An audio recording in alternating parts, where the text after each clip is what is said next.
Saudara-saudara pendengar yang kami kasihi dimanapun Anda berada, Anda kembali bersama kami dalam acara Telaga, Tegur Sapa Gembala Keluarga.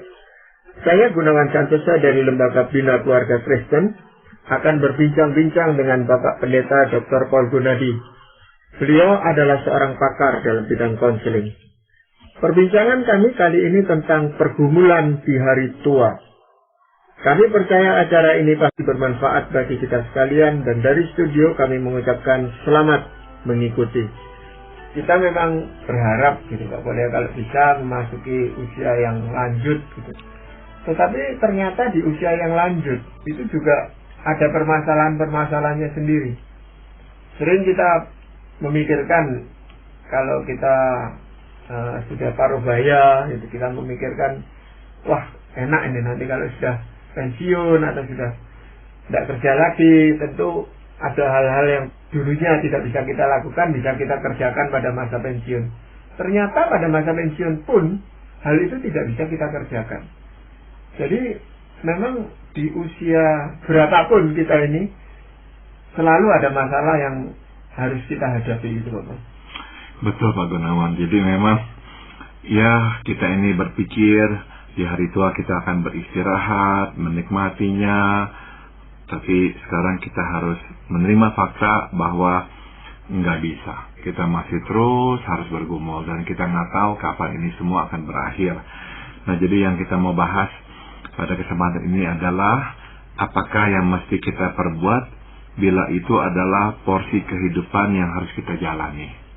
Ya kita berharap ya kita nggak harus menjalaninya, tapi ya mungkin saja kita harus menjalaninya sebab ini adalah porsi kehidupan yang kita harus terima. Iya. Apa yang bisa kita lakukan Pak Boy? Yang pertama kita mesti melihat hari tua sama seperti hari-hari lainnya. Singkat kata kita harus mengubah cara berpikir kita.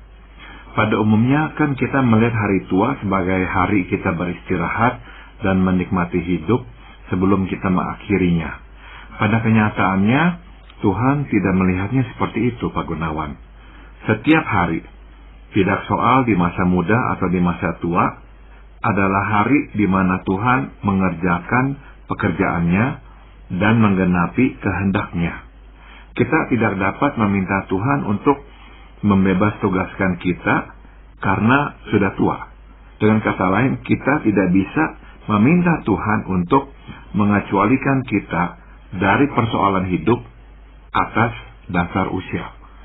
Beberapa waktu yang lalu saya berikan contoh, saya berbicara dengan seorang pria. Dia sudah memasuki hari tua dan tengah menjalani masa pensiun. Dalam pembicaraan, ia menceritakan pergumulannya yang berat, Pak Gunawan.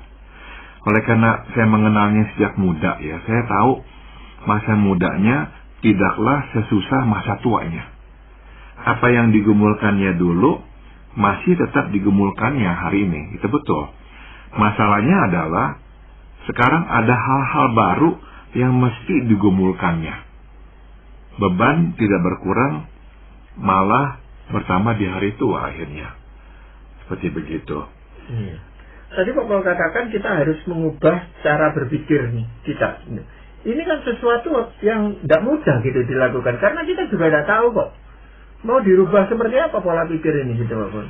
Jadi memang kita mesti mengubah pola pikir bahwa di hari tua beban hidup itu akan berkurang, problem kita itu akan lenyap dan kita akan bisa beristirahat dan menikmati hidup. Karena belum tentu begitu. Benar-benar belum tentu begitu. Ada yang namanya kehendak Tuhan, ada yang namanya rencana Tuhan, dan kita nggak bisa memastikan apa itu. Bisa jadi di hari tua akhirnya kita memang harus mengerjakan atau melakukan hal-hal yang memang nggak gampang. Jadi singkat kata ini yang kita mesti terima. Jika kita dapat ditimpa kesusahan di masa muda, kita pun dapat ditimpa kesusahan di masa tua. Bila kita bisa dikecewakan atau ditolak orang pada masa muda, kita pun dapat dikecewakan dan ditolak orang pada masa tua. Jika kita dapat gagal di waktu muda, kita pun dapat gagal di hari tua. Dan kalau orang dapat tidak menghormati kita di masa muda, orang pun dapat tidak menghormati kita di masa tua. Singkat kata, tidak seharusnya kita berharap bahwa di usia tua semua berubah menjadi lebih baik. Ini harapan kita memang. Nggak salah berharap begini, tapi kita masih siap bahwa belum tentu itu akan menjadi kenyataan. Belum tentu di usia tua semua berubah menjadi lebih baik. Dan memang pada kenyataannya sebagian besar yang kita harapkan itu tidak menjadi kenyataan gitu Pak Pol ya. Jadi sebenarnya dalam tiap tahapan usia berapapun juga kita harus siap menghadapi persoalan-persoalan kehidupan ini gitu Pak Pol. Betul sekali Pak Gunawan. Dan memang dengan bertambahnya usia kita nggak akan dikecualikan oleh itu loh. Enggak. Ya. Ini hanya perubahan usia saja, perubahan tahap kehidupan gitu aja. Betul. Jadi misalnya di dalam perjalanan ini suatu belokan aja. Betul. Memasuki masa yang disebut usia lanjut gitu. Betul. Tetapi masalah-masalahnya kan tetap menyertai kita gitu. Betul. Jadi ini nih yang kita mesti dari sekarang ya sadari. Jangan sampai ya nantinya tuh kita kecewa berat, bisa-bisa putus asa dan sebagainya gara-gara kita berpikir bahwa di hari tua secara otomatis, secara supernatural, problem-problem kita itu tuh nggak akan lagi datang mengunjungi kita, hidup akan lebih baik dan sebagainya. Belum tentu begitu. Ya memang kalau kita mau sedikit memperhatikan orang-orang tua kita sendiri atau orang-orang yang sudah lebih tua dari kita sebenarnya bisa belajar banyak dari mereka. Bagaimana menghadapi kehidupan di masa tua itu gitu. Betul sekali. Dan memang ya ada banyak pelajaran yang telah mereka itu peroleh lewat memang ya mungkin kegagalan mereka. Nah itu yang bisa kita juga pelajari. Ya, hal yang kedua yang bisa kita kerjakan apa Bapak? Kita mesti memandang tugas di hari tua sebagai tugas Tuhan yang memang Ia percayakan kepada kita. Dengan kata lain, jangan melihatnya sebagai beban atau gangguan. Oleh karena kita adalah milik Tuhan, maka Ia berhak memakai kita sesuai rencana dan kehendaknya kapan saja, termasuk di hari tua. Nah, Tuhan dapat memakai kita dengan cara-cara yang kita kenal, seperti pelayanan gerejawi, penginjilan, atau misi. Tapi kadang Ia memakai kita dengan cara yang tidak kita kenal atau kehendaki. Misalkan, Ia meminta kita untuk merawat pasangan, atau anak kita yang sakit, atau Ia menempatkan kita di tengah kemelut keluarga, atau perkumpulan di mana kita harus mendamaikan kedua belah pihak yang bertikai. Ya, ada kalanya justru di hari tua, Tuhan menempatkan kita di situasi yang sulit, di mana kita harus menghadapi banyak hal yang tidak pernah kita hadapi sebelumnya. Dalam pelayanan, saya sudah melihat orang tua yang pada usia uzur justru harus memelihara anak dan cucunya, Pak Gunawan. Bukan anak memelihara orang tua, melainkan orang tua memelihara anak. Nah, ini anak bukan anak kecil, orang dewasa, orang tuanya sudah tua. Mungkin Tuhan memakai orang tua untuk menolong si anak, tapi mungkin pula Tuhan memakai mereka untuk menolong cucu. Lewat kakek dan neneknya, bukan saja si cucu menerima perawatan, ia pun menerima kasih sayang sehingga ia dapat bertumbuh dewasa secara matang. Tidak jarang si cucu mengenal Yesus sebagai juru selamat dari kakek dan neneknya, bukan dari orang tuanya. Jadi ya, Tuhan dapat terus memakai kita di usia tua untuk menjadi berkat, asalkan kita bersedia. Dan ingatlah bahwa jalan kita belum tentu jalan Tuhan. Jadi terimalah jalan yang Tuhan tetapkan bagi kita. Ya memang mengenai tugas dari Tuhan ini agak sulit Pak Pol ya. Ada orang yang merasa dengan bertambahnya usia dia makin matang di dalam pelayanan atau pekerjaan yang Tuhan percayakan kepadanya. Misalnya saja sebagai seorang guru gitu Pak Pol ya. Dia memang tahu Tuhan menugaskan dia menjadi seorang guru. Dia bisa mengajar murid-muridnya dengan baik. Tetapi dengan bertambahnya usia, ini kan gap antara dia dan murid-murid yang diajar, ini kan makin jauh. sehingga pembicaraan itu tidak bisa nyambung dengan baik. Ada lagi seorang yang pendeta misalnya yang berkhotbah setiap kali, dia merasa khotbahnya itu selalu yang terbaik gitu. Nah, padahal dengan bertambahnya usia, apa yang dikhotbahkan itu sebenarnya tidak cocok lagi juga untuk jemaatnya. Jemaat bosan dengan itu, tapi dia merasa ini tugas dari Tuhan. Nah, ini bagaimana, Pak? Memang nggak ada solusi yang gampang ya dalam menghadapi masalah-masalah seperti ini. Sudah tentu perlu ya dari kedua belah pihak, ya kedewasaan, pengertian, perlu kasih sayang untuk menerima hal-hal yang memang ya nggak sempurna ini, tapi ya udahlah kita terima saja. Jadi memang ya nggak selalu gampang, tapi kalau kita yang memang mengalaminya, kita yang bertambah tua, sebaiknya memang kita ini lebih menyadarilah bahwa dengan bertambahnya usia, memang saya nggak terlalu lagi bisa relevan untuk misalnya mengajar atau berkhotbah, dan kita belajar atau mulai memikirkan hal-hal lain yang dapat kita kerjakan. Saya masih ingat saya bertemu dengan seseorang yang bercerita bahwa ayahnya itu seorang guru. Tadi kata Pak Gunawan, betul. Sangat mencintai pekerjaannya. Nah, setelah dia pensiun, akhirnya dia memberikan les. Nah, dia masih senang sekali karena dia masih bisa menjadi guru meskipun di rumah. Tapi lama-kelamaan karena dia sudah bertambah tua, ya nggak ada lagi murid yang mau les dengan dia.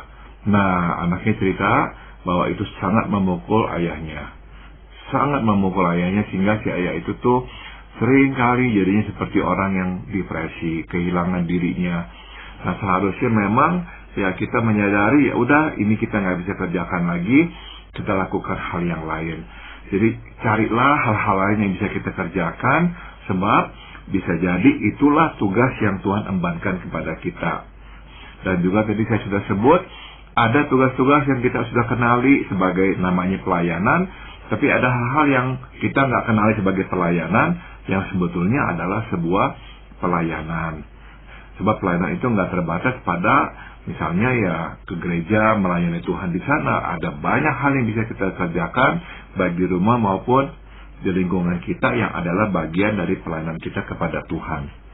Iya, mengenai orang tua yang diserai tugas untuk merawat cucunya, memang hal itu akhir-akhir ini lebih sering terjadi gitu Pak Boleh. Iya. Dan itu juga bisa dijadikan sarana untuk kita itu mendidik cucu dengan baik gitu. Betul. Seperti saja Timotius, itu kita lihat bahwa dia itu mengenal Tuhan dengan baik melewat ibu dan neneknya. Betul sekali. Diakui oleh Rasul Paulus. Betul sekali. Jadi bisa menjadi berkat seperti itu. Betul, jadi intinya memang kita masih terbuka terhadap penempatan Tuhan yang kita memang nggak harapkan atau duga ya. Jadi kita jangan membatasi diri, oh ini nih cara Tuhan memakai saya. Kalau yang ini bukan cara Tuhan. Enggak, belum tentu. Jadi ada cara-cara yang Tuhan gunakan. Nah, yang terpenting adalah kita melihatnya sebagai tugas Tuhan. Jangan kita melihatnya sebagai gangguan atau beban. Jangan, tugas Tuhan. Kalau ini Tuhan hadirkan, ya udah kita terima. Ini merupakan tugas yang mesti saya selesaikan. Ya, ada lagi seorang pria ini Pak Baleng yang memang dia pendiri dari sebuah perusahaan. Dia merasa perusahaan itu milik dia tentunya, dan memang milik dia memang. Ya. Tapi dia mau selalu dilibatkan di dalam keputusan-keputusan.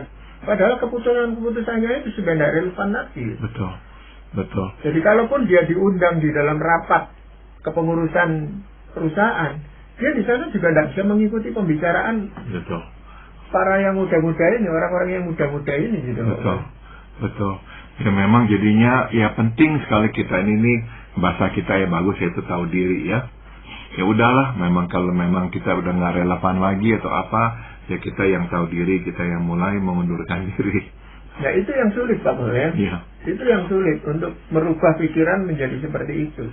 Betul, tapi sebetulnya makin dini kita menyadari itu, makin kita mempunyai kesempatan mengembangkan hal-hal lain yang dapat kita gunakan atau lakukan untuk Tuhan. Iya, berarti hal lain yang perlu kita kerjakan apa Pak? Yang ketiga adalah terimalah keterbatasan fisik dan hiduplah di dalam keterbatasan itu. Tidak bisa tidak, makin tua makin melemah tubuh ini. dan makin banyak penyakit yang datang. Kadang kita sulit menerimanya karena kita telah berusaha hidup sehat selama ini. Kita lalu menyangkali kondisi dan berusaha hidup seakan-akan kita tidak memiliki masalah kesehatan tersebut. Mungkin kita melakukan aktivitas fisik tertentu untuk menunjukkan bahwa kita tidak sakit. Masalahnya adalah aktivitas itu makin membuat kita sakit, akhirnya kita menjadi beban yang lebih berat buat pasangan dan anak. Nah, jadi kita mesti mengerti bahwa pada masa tua, tidak bisa tidak kita akan menyusahkan orang, Pak Gunawan. Ini bukanlah sebuah pilihan, ini merupakan sebuah keharusan. Mungkin kita menyusahkan pasangan, mungkin kita menyusahkan anak, tidak apa. Terpenting adalah kita tidak menambahkan kesusahan secara tidak perlu. Sebagai contoh, bila kita tahu bahwa mata kita sudah tidak awas, ya jangan memaksakan diri untuk mengendarai kendaraan bermotor. Kita dapat terlibat kecelakaan dan mencederai orang. Atau, jika kita tahu bahwa kita mulai sering lupa mematikan kompor, janganlah masak di rumah bila tidak ada siapa-siapa. Daripada kita dilarang dan kita akhirnya marah, lebih baik kita berinisiatif untuk tidak melakukannya. Jadi, hiduplah di dalam keterbatasan sehingga kita nggak menambahkan kesusahan kepada orang yang merawat kita. Ini yang juga agak sulit untuk dilakukan itu, Pak Pol, karena orang di sekitar kita itu kadang-kadang pasangan kita atau anak-anak kita itu selalu mau menyadarkan orang yang sudah lanjut usia ini dengan berkata, kamu ini belum tua, kamu ini masih mampu. Padahal orang yang menjalani merasakan, saya sudah tidak mampu. Gitu. Iya. Tapi karena dorongan-dorongan ini ya, dia jadi bingung sendiri atau terpaksa melakukan sesuatu yang sebenarnya dia tidak mampu. Betul. Ada kalanya ya anak-anak karena ingin menyemangati orang tuanya, masih bisa kok, masih bisa itu kok. Ya kita juga mesti tahu diri. Kalau memang kita tahu kita udah nggak bisa lagi, ya jangan. Misalnya hal yang gampangnya yaitu pergi kemana gitu. Nah kalau kita tahu kita udah nggak bisa lagi lama berdiri atau jalan, dan kita sadari itu akan membuat kita harus berjalan lama atau berdiri lama, kita harus katakan memang nggak bisa. Daripada kita oke lah bisa aja, akhirnya di sana kita merepotkan orang sehingga mereka semuanya nggak bisa menikmatinya. Jadi ya mesti ada kesadaran bahwa ini masih bisa saya lakukan, ini nggak bisa lagi. Tapi itu membingungkan gitu Pak, dalam satu sisi dia merasa dirinya sudah tidak mampu, tetapi orang-orang di sekelilingnya bilang masih mampu. Iya. Saya ngerti ya, sebab banyak orang berkata bahwa tua apa tidak tua itu tergantung pikiran kita sendiri. Kalau kita menganggap diri tua ya kita akan tua. Ya itu ada betulnya, tapi ya tua bukannya soal pikiran aja, tua memang kelihatan tua kok. Iya. Jadi sebenarnya kita harus punya prinsip terhadap diri kita sendiri. Kita mau kerjakan ini atau tidak gitu sebenarnya Pak Iqbal ya. Betul. Dan memang kalau kita sadari kita udah nggak bisa, ya udah kita harus terima itu. Ya, menerima kenyataan ini memang agak sulit Pak Iqbal. Betul. Nah, apakah masih ada hal lain Pak Iqbal yang bisa kita lakukan? Yang keempat dan terakhir adalah terimalah kenyataan bahwa sesungguhnya kita hanya berjasa untuk generasi kita, bukan generasi berikutnya. Makin besar sumbangsi kita sewaktu muda, makin besar kebutuhan untuk tetap diingat dan dihargai. Bukan hanya oleh generasi kita, tetapi juga oleh generasi berikutnya. Sudah tentu, jika kita berjasa besar, bukan saja generasi kita, tapi juga generasi berikut akan dapat mencicipi berkat dari sumbangsi kita. Mungkin mereka menghargai sumbangsi kita, tetapi sebetulnya yang benar-benar merasakan dan menghargai sumbangsi kita adalah generasi kita, bukan generasi selanjutnya. Jadi, terimalah kenyataan bahwa pada masa tua, kita tidak lagi diingat atau dihargai seperti dulu. Nah, ini kadang-kadang yang sulit untuk kita terima, Pak Gunawan. Kita tetap mau diingat dan nggak bisa mau dihargai. Bukankah ini gara-gara saya dulu, makanya kamu sekarang bisa begini. Tapi masalahnya adalah ya generasi kita lah yang paling menerima berkat dan berterima kasih kepada kita. generasi selanjutnya ya nggak bisa nggak terlalu lagi. Yang Pak Paul katakan generasi kita itu seperti apa, Pak? Maksudnya ya sebaya dengan kita, orang-orang yang hidup pada masa kita, bukan generasi anak-anak kita. Begitu. Ya, tapi kalau kita seperti tadi yang menjadi guru, itu kan yang kita ajar, yang kita didik itu kan di bawah kita generasi ini. Betul. Jadi seharusnya ya mereka juga mengingat kita. Tapi, nah ini fakta kehidupan, berapa banyak murid yang ingat gurunya di dunia ini? Ya nggak banyak. Nah, bukankah memang waktu kita misalkan berprofesi sebagai guru, yang menghargai guru adalah seringkali sesama guru. Ya, mereka atau kita yang sama-sama adalah pengajar, kita saling menghargai satu sama lain. Atau misalkan dokter, sama, yang paling menghargai juga adalah sesama dokter. Dokter ini begini. Nah, apakah pasien selalu mengingat dokternya? Ya enggak juga gitu. Jadi seringkali tuh kita itu tuh hanya menyentuh dan menjadi berkat paling besar bagi generasi kita, bukan generasi selanjutnya. Ya, salah satu pergumulan yang mesti kita hadapi di hari tua adalah ini, Pak Gunawan, kesendirian dan rasa bahwa sekarang kita tidak sepenting dulu. Ini bagian dari menjadi tua ya.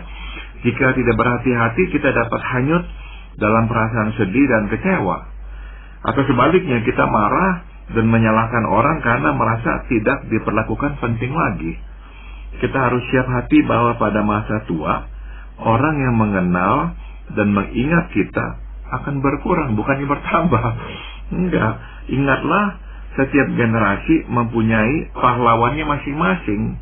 Kita tidak dapat dan tidak boleh menjadi pahlawan terus-menerus. Nah, kita yang bersumbangsi besar cenderung menuntut itu, Pak Gunawan. Kita yang nggak bersumbangsi terlalu besar memang lebih gampang. Ya udah, memang saya dulu nggak banyak berbuat apa-apa. Tapi yang berbuat banyak seringkali itu menuntut banyak di hari tuanya. Tapi ya masih disadari generasi yang mudanya nggak memang akan terlalu mengingat dia. Ya. Mungkin apakah karena itu orang-orang yang sudah lanjut usia ini cenderung untuk menceritakan masa lalunya yang menurut dia hebat gitu, Pak? Betul. Ini adalah salah satu reaksinya mereka untuk mengingatkan orang-orang lain bahwa inilah yang pernah saya lakukan dulu buat kalian ini nih, begitu. Sebab ya mereka itu merasa ya kok begitu cepatnya orang melupakan sumbangsi mereka itu. Tapi memang ini kenyataannya kok generasi berikutnya nggak lagi. Kita ingat saja lah waktu kita masih muda, kita mengingat orang-orang yang diagung-agungkan, yang berjasa besar, yang apa. Berapa 20 tahun kemudian, 30 tahun kemudian, orang-orang ini namanya pun kita udah nggak dengar lagi seperti apa gitu. Nah, jadi ya udah, kita masih terima bahwa memang begitu kita mulai tua, lingkungan kita makin mengecil bukan membesar, orang yang mengenal kita dan mengingat kita juga makin berkurang. Ya, mungkin itu juga sebabnya orang sulit untuk melimpahkan wewenangnya itu kepada orang lain yang lebih muda, gitu, Pak. Karena tetap ingin penting, betul Pak Gunawan. Dia takut kalau nggak lagi dia terlibat, udah deh benar-benar dilupakan. Dan yang mengganggu adalah kesendirian itu, Pak Gunawan. Karena memang dia terbiasa dengan banyak orang sekarang sendirian. Dulu banyak orang datang, karena nggak lagi. Nah, saya masih ingat papa saya waktu dia masih lebih muda, dalam tugasnya ya pada hari-hari Natal, Tahun Baru, mendapatkan banyak sekali kiriman-kiriman makanan atau apa gitu. Nah, makin tua, makin sedikit, dan akhirnya tidak ada lagi yang mengirimkan apa-apa. Nah, kalau orang nggak bisa terima itu, wah, bisa depresi sendiri, nggak ada yang perhatikan saya. Dan sudah tentu salah satu yang juga mengganggu adalah anak-anak kita juga sibuk, Pak Gunawan. Akhirnya kita di rumah hari apa, anak nggak ajak kita merasa kok anak-anak kok nggak peduli sama saya. Tapi kita masih mengerti bahwa udahlah, mereka punya kesibukannya, mereka nggak ingat kita, ya itu lumrah lah.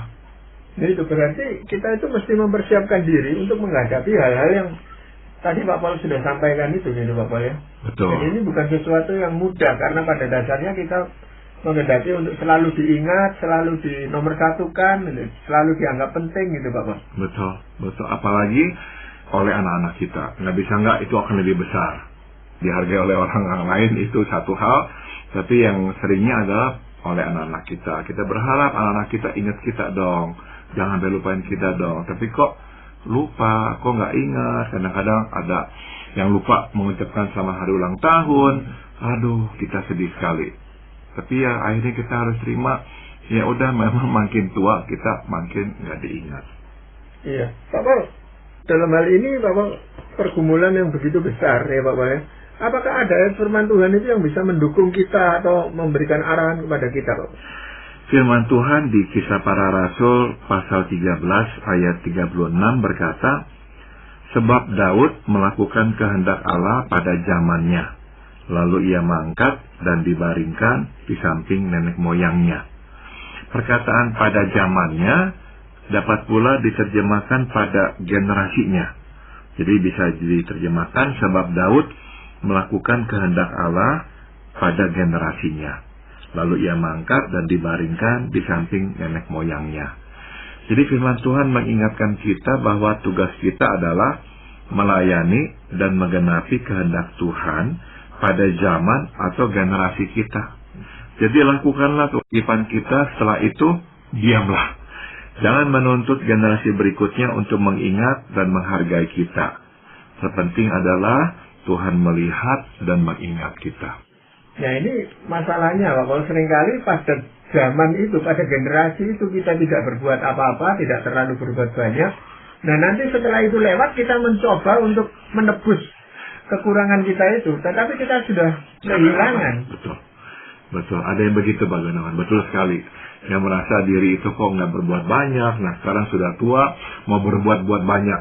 Tapi akhirnya bukan menolong, tapi menyusahkan atau mengganggu orang. Ya, jadi mendingan ya kita berhati-hati dah. Ya, jadi kita memang perlu tahu kapan saatnya Tuhan itu mengutus kita dan kapan saatnya itu harus kita kembalikan kepada Tuhan lagi, Bapak. Betul. Ya, terima kasih Bapak untuk perbincangan ini. Dan para pendengar sekalian, kami mengucapkan banyak terima kasih.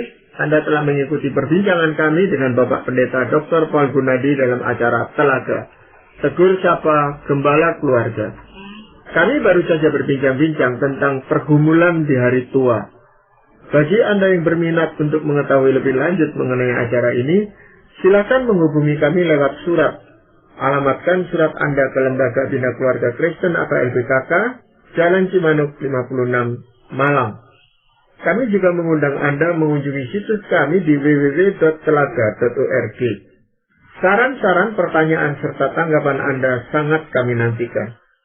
Akhirnya dari studio kami mengucapkan terima kasih atas perhatian Anda dan sampai jumpa pada acara Telaga yang akan